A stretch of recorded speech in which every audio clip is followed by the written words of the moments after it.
Tavo vidinis balsas tampa aiškesnis nei bet kada. Jis kalba tau.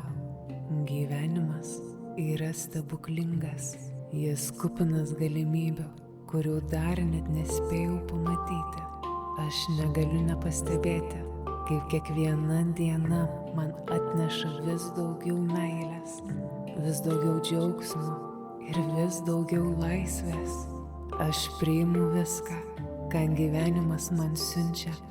Aš net negaliu patikėti, kad toks malonus jausmas gali užlieti mano kūną ir mintis.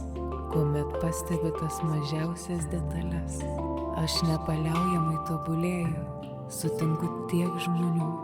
Vieni ateina manęs ko nors išmokyti, kiti palaikyti ar įkvėpti. Už visus juos jaučiuosi be galo dėkingas. Aš net nepastebėjau, kaip šypsena atsidūrė ant mano veido, o jei ten taip patogu. Naują meditaciją rasi mūsų YouTube kanale Ramybės uostas. Nuoroda po profiliu. Susitinkame ten.